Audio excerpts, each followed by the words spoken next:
This podcast is a production of the Brickyard Network, an extension of the Archie Bray Foundation for the Ceramic Arts.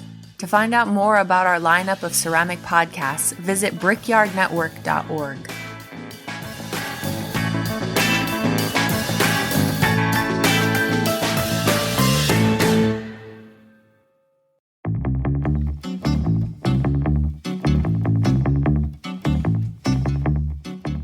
For Flux Sake is brought to you by us, Rose and Matt at Ceramic Materials Workshop. We created Ceramic Materials Workshop to be a place online to learn how clay and glazes really work, with none of the myths, rumors, and nonsense you may have heard out in the public. We've spent years working and researching and teaching at the best ceramic schools in the world to put together a revolutionary ceramic materials education. If you like what you've learned from us on For Flux Sake, you'll love what we have to show you at ceramicmaterialsworkshop.com. Dip your toes in with short courses like our online workshops, or dive head first into our full classes on glaze chemistry, clay bodies, and the ever-perplexing crystalline glazes. All at ceramicmaterialsworkshop.com. Join us and we'll change your studio forever. Now back to us.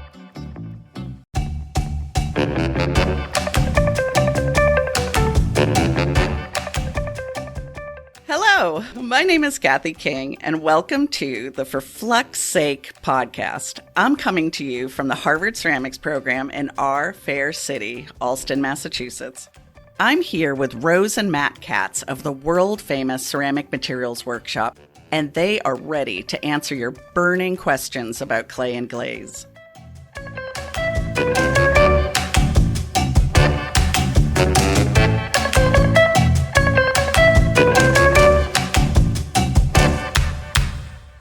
Hey there, Matt and Rose. Hey, Kathy. Hi, Kathy.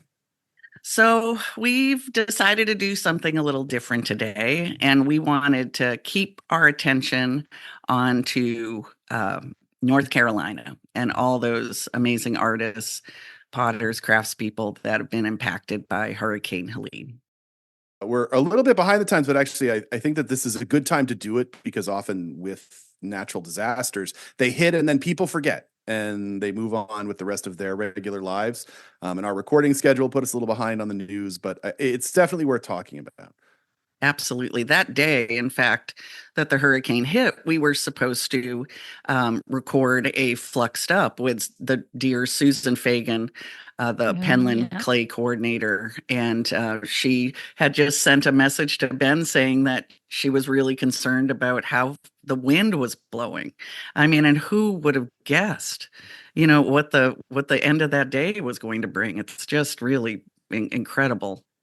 Yeah, it caught everybody off guard. My aunt and uncle live out in Boone, North Carolina, which is sort of on the northern end. And they lived through the storm. They got lucky. Their house was secure, but their neighbors' houses literally next door got washed out. A house that we stayed at when we visited them.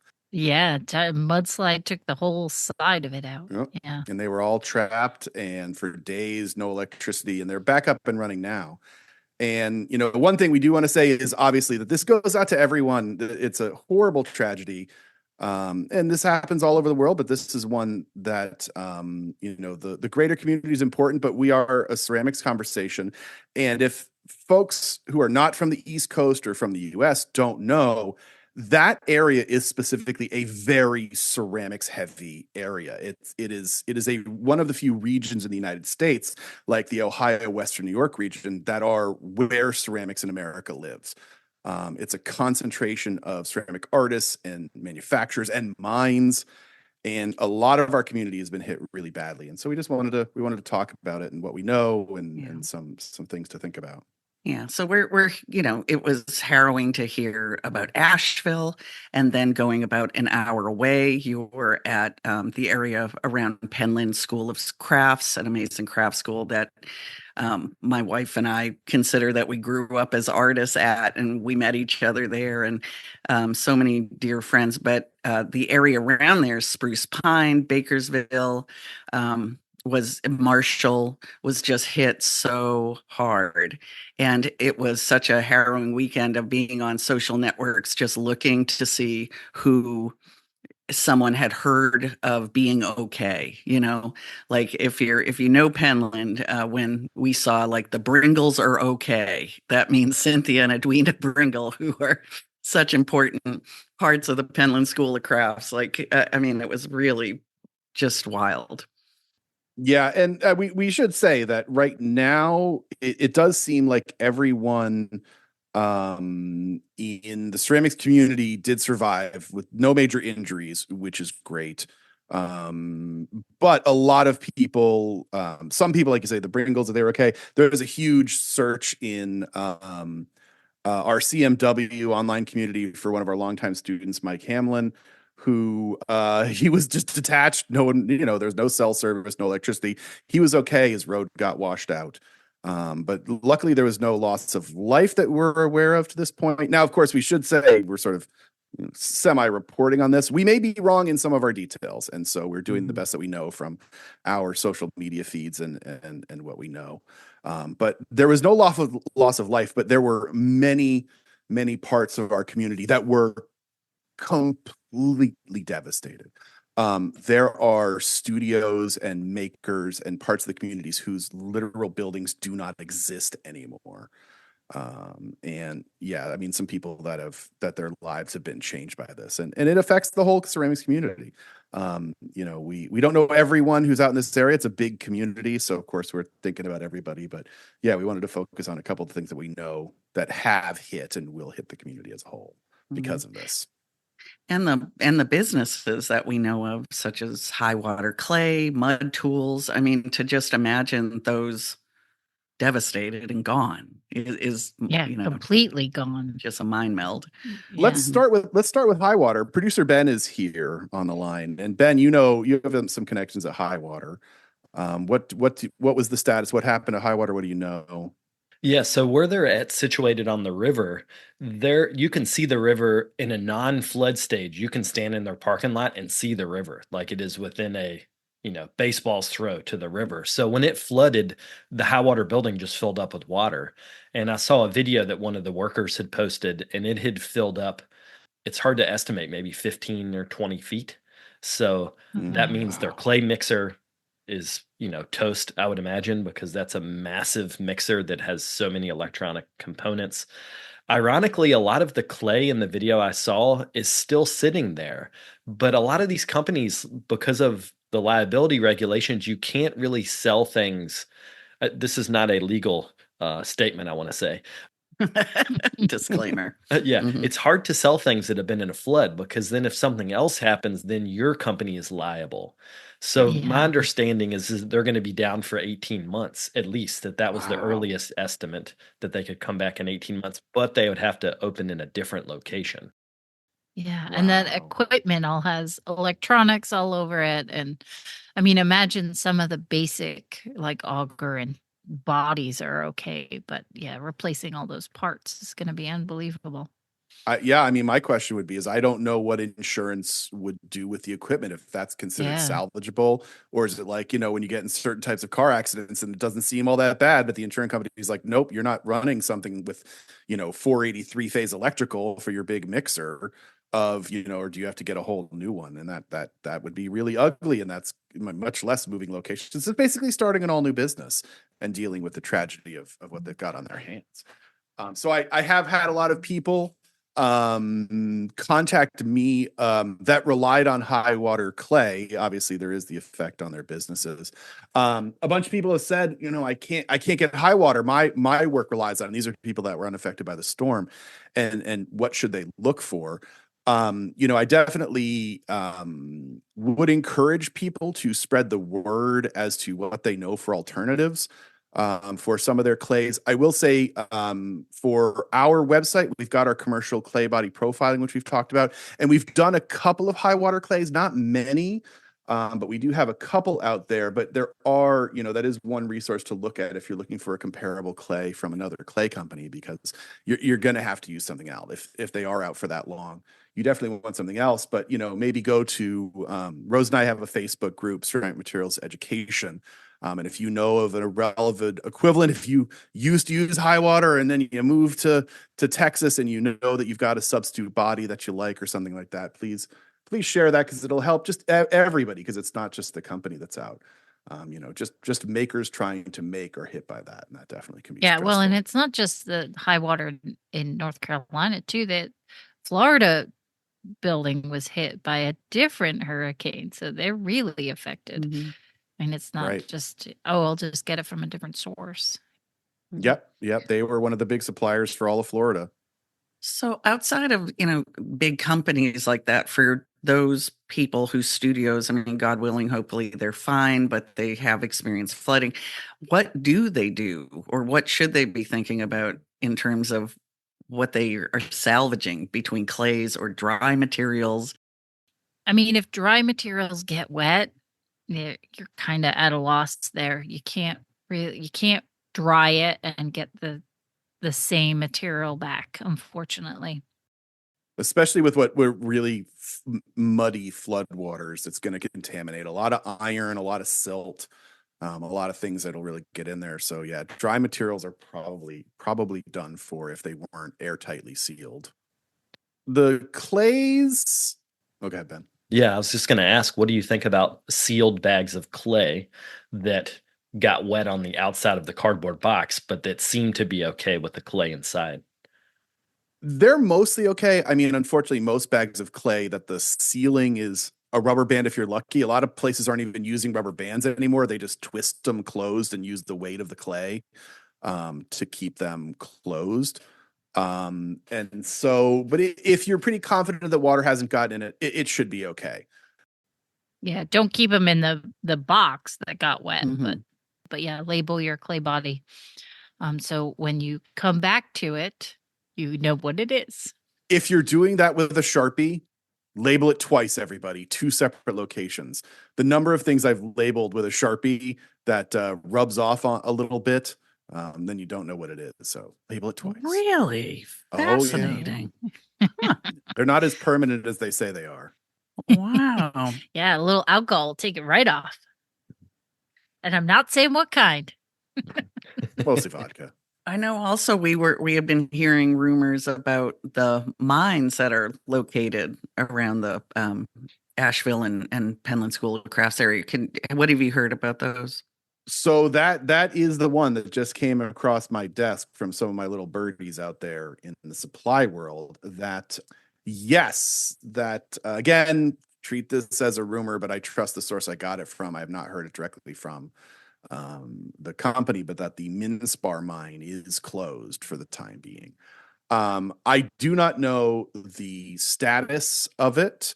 Like I said, I don't have a contact at that mine, but one of my people in the supply chain did confirm it. And both Kathy and I had heard it as a rumor from a shared friend. And I had said, hold your horses. So apology to you, mutual friend. I won't name you, but we didn't know at that point. And it was another week or so until I had heard. Well, it's also, Matt, like those mines are huge. If you've been, if anybody's been to take a wonderful workshop at like Penland or traveled around the area, when you're looking at the beautiful mountain range, there'll be one mountain with just a chunk out of it. The slice. Those, I believe, are the quartz mines and Minspar included in there. So, I mean, they're so massive. It's hard to imagine that they could be knocked out of business. Well, the rumor I had heard was the roads were the issue and that they couldn't access it. I don't know whether, again, total rumor speculation. I do not know if that's true, which that would be an easy solution. Now, you do mention something interesting, which is, so this is in Spruce Pine specifically. And Spruce Pine is an interesting site because there are 2 major mines in Spruce Pine. You can see them on Google Earth if you go and look at it. One is the Minspar mine, and that's our sodium feldspar we have available in the States. Not to demean the importance of Minspar, because it's important to all us. The other mine is really actually much more important. And interesting enough, I happen to be reading a book on this subject right now. I'm reading this book called The World in a Grain by Vince Besser. And it's a book about sand. Now, of course you would read that book. Sand is very interesting, people. Nice. But it is a fascinating book that is specifically about sand. And part of the book, they go to a quartz mine. Sand is quartz, so that's part of the nature of the book. But they go to a quartz mine in Spruce Pine, North Carolina. And the interesting thing is, and why I suspect that these mines will be reopened, hopefully it's just the roads, is because the silica mine in Spruce Pine is of international importance. What the book says and what articles I've read about the closing of the mines in Spruce Pine is that this mine contains the highest purity silica in the world. And the world's computer industry relies on the Spruce Pine silica.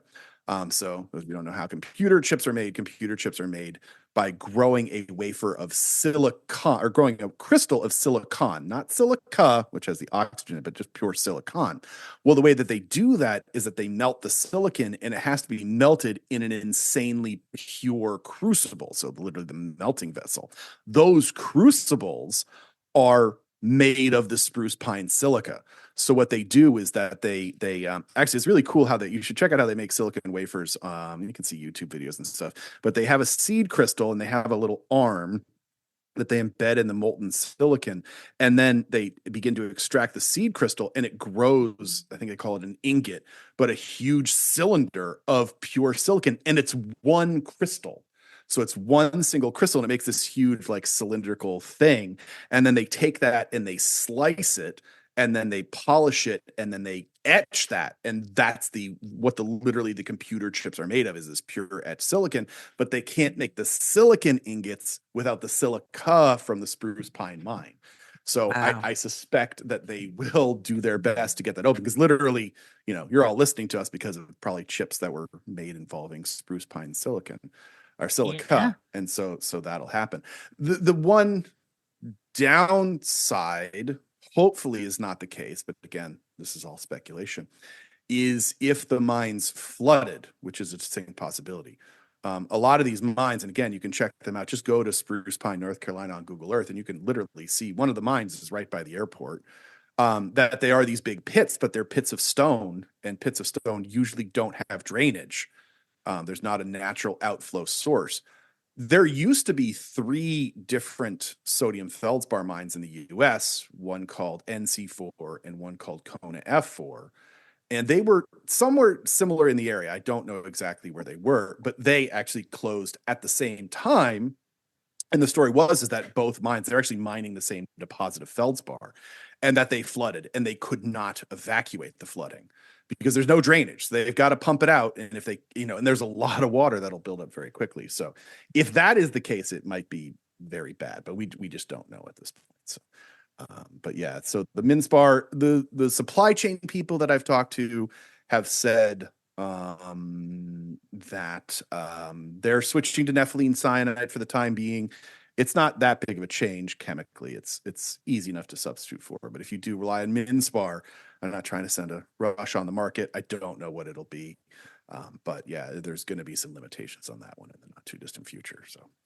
So our in-house glaze guru, Casey, at Harvard Ceramics, had felt that if we did lose Minspar, that would be highly impactful. But I wasn't clear about, would it be as impactful as like losing Custer? No, it'll be much less impactful than losing Custer. Custer, the big problem was that the vast majority of clay bodies use Custer feldspar. Clay bodies should be using potassium-based feldspars. Sodium is not appropriate for clay bodies because of some solubility issues and how it affects the performance of the clay body. So all clay bodies should use potassium feldspar. Not all of them do. But that was the big problem with Custer disappearing is, all these different clay companies making clay, Custer was in a huge percentage of them. I can't give it an exact number. But then that material disappearing, all of a sudden they needed something else. And there was no other source in the US. Hopefully they didn't go to Minspar. Well, hopefully they know their chemistry and knew not to use sodium. If Minspar goes away from a glazes perspective, Nefsi, you can pretty much match the chemistry. In fact, it's much easier. If Nefsi went away and we had to match it with Minspar, That is much more difficult because Minspar is more, there's more silica in it, which you can't take out of Neff size. So it's not that big of a deal. It would suck, and we'd have to start importing a source if it's out. Yeah. As an aside, because you've heard me whining about all these substitutions for months, like finally, we're in an awesome place, and we unloaded a kiln yesterday, and I heard everyone saying, "Oh my goodness, this looks beautiful," and I literally got teary. So shout out to my awesome staff. I knew they had it in them, because we've got a whole army taught by y'all through the ceramic materials workshop. So there's a reason I've been employing you for this long. I knew my time would come. Oh, awesome. Well, and that's it of making those substitutions. We say it a lot. It all just comes down to chemistry and a little bit of testing. And the harder thing is people hear, oh, you learn chemistry and you just do it the first time and everything works. Like, no, it takes a little bit of tweaking and shifting and and testing. But yeah, once you get down to it, it definitely can work. Anyway, that's awesome. But back to the North Carolina things. Other places that we know have been hit, Mud Tools was decimated, gone. So I don't know their plans. Anybody heard what they're saying they're going to do? I don't know. It's just, it makes me pause because I remember when Michael Sherrill started that. Michael Sherrill, who's an amazing sculptor, ceramic sculptor, and it's just wild. And then to watch over time, like so many companies try and copy them. So I think Mud Tool, everybody's got one at this point, because it was also one of the few things that had a bright color to it. Easy to find in a mud bucket. Easily. Yeah. I will say, Rose and I, people have seen our studios and heard us talk. Like, we don't do a lot of throwing or anything like that. We still have Mud Tool ribs. We use them for making our test tiles and for trimming out molds and all sorts of stuff. They definitely become one of our favorite tools. So, we're thinking about them, and hopefully they find the support that they need. From support on that end, we probably should have said this at the start. Some people have started some GoFundMes, and I think Melissa Weiss, whose studio was wiped out, I think she hit her GoFundMe rather quickly, which was great, and she was pointing people in other directions. Some people don't, and it's obviously it's impossible to see everyone. We encourage buy pots from people that that have been affected. If they've still got pots on the market, buy them and help them. Especially invite artists to do workshops. Yep, workshops from the folks in that area. From a general support, surf is generally the best way to go. That they are really good at supporting makers. And that would be the Craft Emergency Relief Fund, because there are two surfs you can find online. But if you Google surfplus.org, you should be able to find them. Yeah. And then, of course, there are other, if you're familiar with the area, there are more geographically specific ways to give, like River Arts District for Asheville. There's a number of organizations to help those artists, organizations around Spruce Pine or Bakersville. So, it's a Google away to find a way to help get these artists back on their feet. Yeah, and a couple of the organizations are looking for help. So if you have time, Marshall specifically, there's helpmarshall.org. They just need help because with water came silt. And when you have a foot of silt or mud, you just need people to help you scoop it out. So if you look for them, that would be a great way to donate your time as well as your money to other things like surf. Yeah, and Marshall was really almost wiped out. Josh Kopus is in there, and his pictures were terrifying. The whole town was underwater. Yeah, the river was 27 feet above flood stage in Marshall. Wow. So if you think about that, it's hard to even conceive how you deal with that much water, but they're resilient. The thing about a lot of these mountain towns is these are spunky people. Like, you don't live in a rural part of a mountain community without being tough. So they're going to recover. Absolutely. Who I think of is whoever that person who had brought a Starlink up to Penland so that people could actually get a message out. I mean, like, God love whoever that was, to just be able to let people, connect, because it was so frightening. Well, I wanted to kind of tie in a bigger topic, which is how you psychologically deal with failure. I mean, this is essentially what Fluxed Up, the new feature on the show, is about, is normalizing failure. And a lot of times you're talking to artists and we're like laughing about it, like, oh, you ever fired the kiln or something like that. But I think when something floods or when there's a natural disaster, that's failure on a different scale. So, have y'all ever dealt with a massive failure in which you kind of psychologically needed to deal with it as well as the technical aspects? I can't think of one. I mean, I guess we're pretty damn lucky. Yeah. I mean, I don't know, Matt, do you have anything? I have. They're so minor. They sound petty. Yeah. But back when I was in graduate school, I was making this work where I was making massive, like 3-foot diameter plaster molds that would just take hundreds of pounds. And I had one crack the walls, like you try to reinforce it, but it's so much plaster, and just everything all over the studio. And I was broken. I was like, all right, I'm going to step away and just, it's one of those things where your first reaction is, oh, you try to fix it as it's going, it's coming apart, and it's coming apart, and it's coming apart. And then you just go, you just let it just move over you, and just, that you sort of have to stop. And I think that I will say, as a maker, one of the things, obviously, the ability to keep making, and the finance, and the ability to need to sell work and to make work and all that. But I will And say, have a space to work. Absolutely. Yeah. There does come a point where you have to just walk away for a time being, and to just clear your head, and to not wallow in it, which is just so easy to say from a distance, but like you hopefully can allow yourself to be, to sort of clarify, and to process, and to allow yourself to be down, if it's all within your means. Because otherwise the why and that feeling of defeat, it's just it's exhausting. And from a maker standpoint, I was talking about this with a friend recently, and the hardest thing about being a maker is that we all are self-motivated.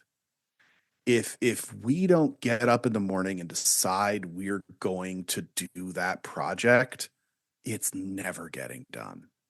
And it's not like the job where you go in, you've got your job and you go in, and somebody, they expect you to complete your duties and all that. It is, for you, for a maker, you have to be there 100%. You have to push past everything that is trying to keep you from moving forward. And whether that's in your own brain, we all have that. I shouldn't say we all have that, but I have that. That feeling of imposter syndrome, and never being good enough, and self-esteem, and all that kind of thing. But much less, there's just the challenges of the world thrown at you. It just to let anybody know, if you are in the community and you are listening to this, whether you've been affected by these floods or not, it's okay to take some time and then to go back and remotivate. You will do it. That's part of being a maker, is that you're going to do it. And that's, take the time for you, though. Don't think that the making has to take the priority. Yeah. And I would just add, I mean, I immediately thought of not an example of hardship, but posting a piece that I had made with a clay body that I've been using for like 15 years, same form that I had made 100 times before. And I put a photo online of how it had just cracked to pieces, right? And everybody wanted to give me some sort of tip and trick about or point out what I had done wrong or what I could do. And the whole point of why I showed it was that, like, even when you've been doing this a long time, it can still kick your ass, you know? Mm-hmm. And so I guess what I would say is, like, for those of us, um, the social commentary is all well and good. And even us sitting here and thinking about all these artists is fantastic. But I think, as Ben said, if you're in a position to get up and go or find a creative way to help at this time, because we're not seeing this in the news anymore. And Mm-hmm. It's it's gone. really amazing that we're not. So that idea of, like, buying a mug from one of the artists, at whatever level, you feel okay about, because this is going to be a long time. This could be like just buying something from an artist at Ensika this year, or later on. It doesn't all have to happen right now, but it's more about ongoing sustainability. Yeah, and it's a horrible discrepancy that some people face. We're saying, some people have GoFundMe that work. Some people will have insurance. We are a small community that is struggling by, and I bet that somebody in that area, if you're deep in the community, that doesn't have insurance, and that or they don't have the right flood insurance or whatever other technicality. Act of God is that covered by Yeah. insurance, some of Mhm. it. So mhm. So yeah, if you can help, not everybody can. Everybody's busy. Everybody's financially strapped and time strapped and all of that. But yeah, sometimes it's just okay to go and ask people if they need help, because I think back to sort of Ben's question about sort of how you move past it. Some people don't want to ask for help, don't know how to ask for help, can't ask for help. So if you know someone, check on them. If you know them, see if there's anything that you can do for them. Because yeah, some people will keep it to themselves. Yeah. And it's one day at a time. Get your basic needs met. It's one day at a time. Another day, Mhm. another problem. Take care of yourselves and, watch out for your neighbors. Well, that was unfortunately quite a sad episode, everybody. Yeah. We try to keep it light around here. But sometimes the world will try to knock you down. But we are a community. Ceramics is really funny. I mean, hopefully folks listening to us consider yourselves part of this community, even if you work by yourself. Remember, we're all out there. We're all trying to do it together. We're all trying to keep growing and keep making. Hope our friends in North Carolina can get things back together here. Well, that is all the time we have for today, y'all. So till next time, Matt and Rose and Ben. See you then. See y'all Take later. care, everybody. Well, folks, that's it for this week's episode of For Flux Sake. I'd like to thank the listeners who submitted questions this week. And if you want your question answered on the show, shoot us an email at ForFluxSakePodcast@gmail.com. So join us next time. And when in your studio, remember what Rose always says. Always remember to test, test, test.